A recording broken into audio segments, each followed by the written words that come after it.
भूल करके भी कभी किसी से अपनापन न करे। बहुत बहुत खतरनाक अपनापन होता है। अपनापन का नाटक करते करते अपनापन हो जाता है। झूठा खेले साचा होए। झूठ से भी किसी से ये न कहे कि हम तुम्हें बहुत प्यार करते हैं, झूठ से भी न कह ले, सच्ची हो जाएगा। और अगर किसी शरीर से प्यार हो गया तो बिछुड़ेगा पक्का, क्योंकि बिछुड़ने वाला फिर तुम्हारी दशा क्या होगी, फिर तुम्हारा हालत क्या होगा। आकाश की तरफ भरत जी देखते हैं तो उनको चंद्रमा में भी अपना हिरन दिखाई देता है। भूमि में देखते हैं तो उन खुर जो बने होते हैं हिरन, उनकी रज ले लेकर छाती से लगाते हैं तो उनको शांति मिलती है। ये मेरे मृग शावक के चरण चिन्ह है। इतना प्यार, इतना अपनापन। तो इस शरीर से जो अपनापन हो गया वही तुम्हें भय दिखा रहा है मृत्यु का।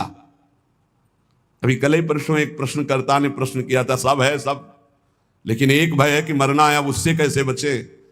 इससे कैसे, इससे गार्ड से नहीं बच सकते हो, अंगरक्षक रखने से नहीं बच सकते, नहीं बच सकते।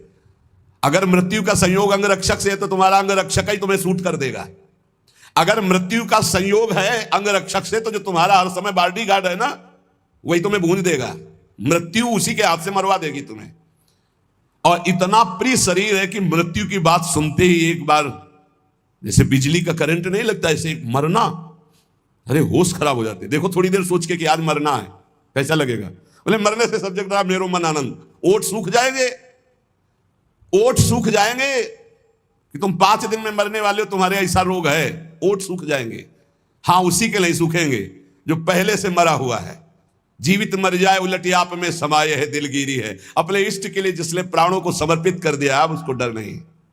हमें सबसे ज्यादा प्रिय देह और प्राण है। देह प्राण ते प्रिय कछु नाही, गोस्वामी तुलसीदास जी कहे। देह प्राण से बढ़कर कुछ प्रिय नहीं है, लेकिन उनसे भी जो परम प्रिय है वो भगवान है, क्योंकि देह और प्राण जिनसे संचलित हो रहे हैं। राम देत नहीं बनत गुसाई, विश्वामित्र जी से दशरथ जी कह रहे, देह प्राण से प्रिय कुछ नहीं, अभी कहो अभी प्राण दे दूं, लेकिन राम देते हुए नहीं। ये है महाभक्त की स्थिति। ले लो देह प्राण, अभी ले लो, पर राम जी को मैं, वशिष्ठ जी फिर उनको समझाते।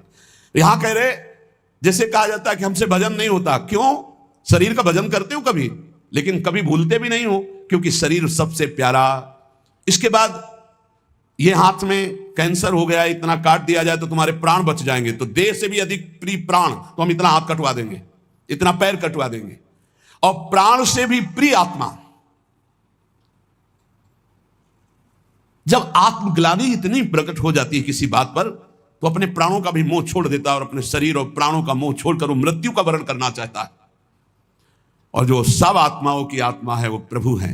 पूज्य भाई जी महाराज कह रहे, यदि ये क्षण भर के लिए तुम्हारी बात समझ में आ जाए कि जिससे हमें देह प्रिय लग रहा है, जिससे हमें प्राण प्रिय लग रहे हैं, वो भगवान के कारण लग रहे हैं। अगर ये बात समझ में आ जाए तो भगवान को भुलाया ही नहीं जा सकता। जैसे देह अभिमानी कभी देह को नहीं भूल सकता, ऐसे देहा भाव को जो भगवान के चरणों में, जो प्राण प्रियता को भगवान के चरणों में मदगत प्राणा हो गए, मच्चित्ता मदगत प्राणा, ऐसे महापुरुषों का भजन निरंतर चलता है।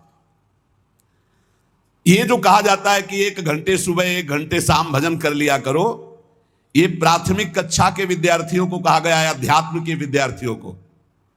ये प्रथम कक्षा की बात है। ये 11 माला जप लो, 12 पद पढ़ लो, शुरुआत तो करो। यहां घंटे की गणना का बात नहीं कर रहा। भाई जी कह रहे घंटे की गणना की बात नहीं कर रहा, यहां प्रीतम की प्राप्ति की बात कर रहा हूं। और वो होता है सतत स्मरण से। क्षण भर के लिए भी हृदय में भगवत स्मरण का तार ना टूटे। अभी ऐसा अभ्यास बन गया, निश्चिंत हो जाओ, आप भगवत प्राप्त हो चुके हो, आपको चिंता नहीं करनी। कुछ ही दिनों में स्थितियां जागृत हो जाएंगी। निरंतर एक तार भजन जिनका चल रहा है, जिसका एक तार भजन चल रहा है, उसके हृदय की झांकी का पर्दा हट जाता है त्रिगुण माया का, और अपने हृदय में ही नारायण या गौर श्याम को हृदय निकुंज बसइए, वो हृदय में अपने प्रभु को देखता है। इसे कहते हैं अनन्य चेता सततम। जो अनन्य चेता सतत है, नित्य निरंतर, ये बहुत अमृतमय शब्द है। यही बचपन में गुरु जी ने बैठा दिया था, बलिहारी गुरु आपने जो गोविंद दियो बताए, यही बता दिया था कि बच्चा हर श्वास हर क्षण नाम जब, हर क्षण मंत्र चिंतन, खाली न रहे, यही साधना है। तो नया जीवन था, पता में और कुछ था नहीं। जो गुरुदेव ने बताया बस उसी पे चल पड़े। वही जब बड़े बड़े महापुरुषों से सुना, शास्त्रों में तो लगा बलिहारी, प्रभु ने प्रारंभ में ही बता दिया गुरु रूप धर करके। नित्य चिंतन में रहने वाला भगत ये अनुभव कर लेता है कि नित्य प्राप्त भगवान की नवीन प्राप्ति। ध्यान से सुनो, जो निरंतर भजन करता है, नित्य प्राप्त भगवान की नवीन अनुभूति, नवीन अनुभूति। जब हृदय में चिंतन चलता है तो फिर बाहर से भगवान चले जाएं या आ जाएं कोई फर्क नहीं पड़ता। ये बहुत, जैसे बिलोमंगल जी ने श्री भगवान के लिए अपनी आंखों को शांत कर लिया, अब नहीं देखने देंगे संसार को, और चल पड़े वृंदावन के लिए।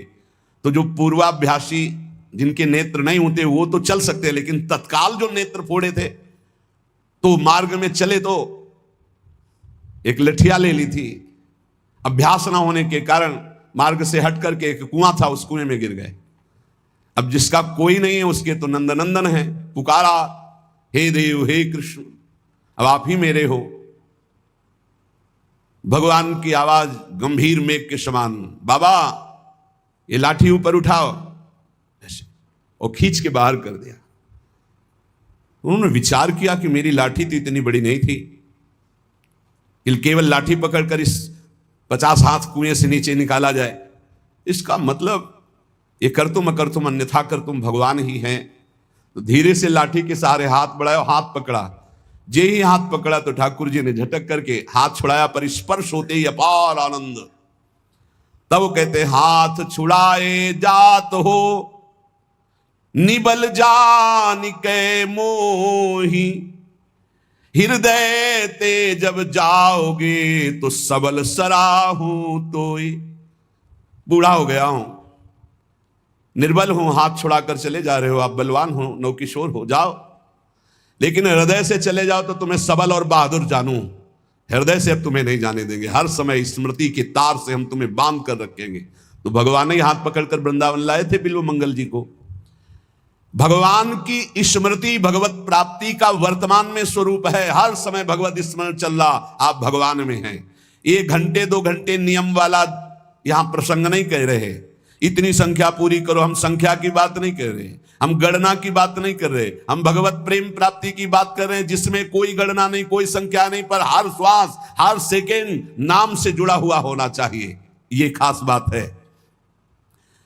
आरंभिक साधकों के लिए ठीक है गणना नियम, प्रारंभिक जो साधना में लगे हैं, लेकिन हम उन भगवत प्रेमी महान भाग्यशाली उपासकों की बात कर रहे हैं जिनका एक ही उद्देश्य है भगवत प्राप्ति। तो उनके लिए संख्या नहीं, गणना नहीं, एक क्षण भी विस्मरण ना होने पाए। उठते बैठते खाते पीते हर परिस्थिति में, लघु शंका हो रहे तो नाम चल रहा है, शौच हो तो नाम नहीं छोड़ना है। हिसाब किताब तो हरि संभाले, अधाधुंध दरबार हमारा चलेगा। कितने हुए तुम देख लेना, तुम गिनो बैठ के, हम तो अधाधुंध शुरू, राधा राधा राधा राधा राधा। गणना तुम करो, फल फूल तुम ही हो, तुम्हें क्या फल चाहिए, तुम ही हमारे फल फूल हो। ये मस्ती भगवत प्राप्ति, क्या चिंता क्या परवाह। क्षण भर के लिए यदि प्रीतम की स्मृति ना हटे तो हिसाब किताब की बात प्रीतम संभालें। हम नाम जापक कि हृदय में आराध्य देव की ऐसी झांकी प्रकट होती है, इस क्षण भर के लिए कभी विस्मरण नहीं हो सकता। ऐसी स्थिति में वो सो रहा होता है तो भजन होता है। छाती में अगर कान पवित्र हो तो लगा के छाती देखो, आपको सुनाई देगा नाम चल रहा है। ये एक गूंज सी उठती है। प्रेमी जनों को इतना नाम प्यारा हो जाता है कि स्वयं भगवान आकर कहें कि नाम के जप का फल है मेरा दर्शन, देखो मेरा दर्शन हो गया, छोड़ दो नाम जप। तो भक्त कहेगा कि महाराज दंडवत, आप चले जाओ, मैं आपका नाम नहीं छोड़ सकता। ऐसा नाम प्रेमी पूज्य भाई जी महाराज कह रहे हैं। और इतना प्रिय नाम होता है कि अगर वही नाम निरंतर जप रहा दूसरा कोई बोल दे तो दौड़ पड़ेगा उसकी चरण धूलि लेने के लिए। ओ इसने राधा बोला, ये तो परम पावन, उसकी चरण धूलि माथे पे लगाने के। प्रीतम का नाम लेने वाला, प्रीतम की चर्चा सुनाने वाला, प्रीतम के समान प्यारा लगने लगता है नाम जापक को। प्रीतम का कोई भी प्रसाद, वस्त्र, भोग प्रसाद, इत्र प्रसाद, फूल प्रसाद, कुछ भी वो प्रीतम से बढ़कर के प्यारा लगता है। ऐसा लगे तब जानना कि अब हमारे हृदय में भक्ति का रंग। प्रसाद, खड़े हो गए, प्रसाद की परिक्रमाचार की, दंडवत की। ओहो, आज तो राधा वल्लभ लाल जी बरस पड़े। प्रसाद, माला, ओहो अहो भाग्य। इत्र, जरूर ऐसे मुख से, ओहो अहो भाग्य, आज तो श्री जी की अपार कृपा हो गई। इत्र प्रसाद मिला, आज तो श्री जी का चरणामृत मिला, आज तो श्री जी का उच्छिष्टामृत मिला। अपने इष्ट की कोई भी सैया, चरण चिन्ह, पादुका, वस्त्र, कुछ भी देख करके हृदय में जब आनंद उत्पन्न होने लगे, रोमांच होने लगे, तो समझना चाहिए हमारे हृदय में इष्ट प्रेम का रंग चढ़ रहा है। जब तक श्यामा श्याम हमारे परम प्रेमास्पद नहीं है, तभी तक ये बात कहनी पड़ती कि बहुत कठिन पड़ रहा है भजन करना। और जिस दिन श्यामा श्याम हमारे परम प्रेमास्पद होंगे, अपने आप जैसे प्राण धड़कते ना, ऐसे भजन होता, भजन करना नहीं पड़ता फिर। अब उसको हम लौकिक भाषा में ऐसा समझा दें कि जैसे बड़े मकानों में या होटलों में कुछ लिखा चलता रहता है ना बार बार, बस ऐसे चलता रहता है हृदय में, बार बार ऐसे चल रहा है।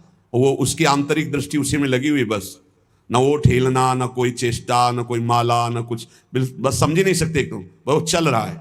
वो अंतर्मुख होकर उसे देख रहा है, हर समय चल रहा है, बार बार नाम, बार बार मंत्र। जब तक हमारे परम प्रेमास्पद श्यामा श्याम नहीं है, तभी तक उनका स्मरण, चिंतन, ये बड़ा बोझा सा लग रहा है। और जिस शुभ घड़ी में हमारे हृदय में बात आ जाती है कि मेरे प्राण प्रीतम श्यामा श्याम, ये जहां अपनापन होता है, तहां मन दौड़ पड़ता है, प्राण समर्पित हो जाते हैं, चित्त चिंतन करने लगता है। बहुत उत्तम। हृदय में प्रीतम के प्रति प्रेम नहीं हुआ, तभी तक ये व्रत, संयम, नियम, ये सब। और जहां कंज मुख देखा, मुख कमल पर दृष्टि पड़ी, तो नेत्र भौरे बने, बस हो गया काम।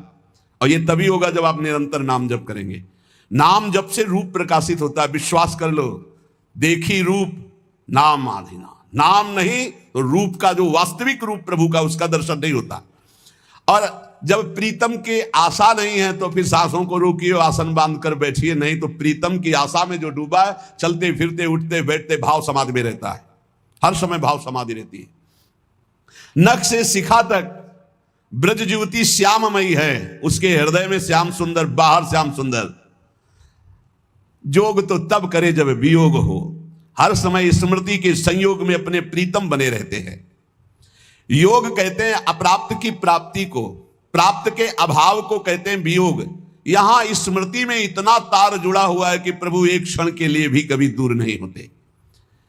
प्रीतम अनेक नहीं होते, प्रीतम एक ही होते हैं।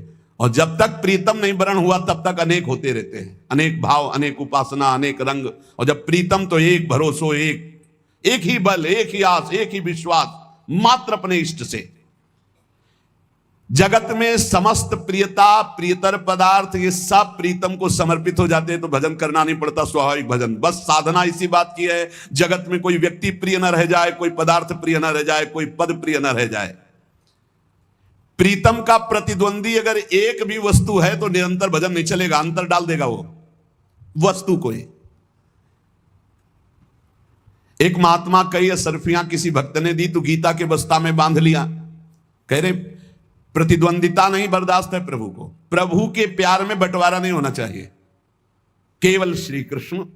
पूज्य राधा बाबा कहते हैं कि हमारे प्रभु में वैसे तो बहुत सब गुण समुद्र है, लेकिन मैंने देखा उनमें एक ये बात है कि वो दुशरिया पसंद नहीं करते, वो अनन्यता चाहते हैं, प्रतिद्वंदिता नहीं होनी चाहिए। तो जब शरीर छूटने का समय आया, तो चिंतन पहुंच गया, वो असरफी रखी यार, बोल देते तो बता देते कि इनका संत भंडारा कर देते। इतने में प्राण छूट गया, तो सांप बन करके बस्ता में जो गीता का बस्ता, उसमें बन के बैठना पड़ा।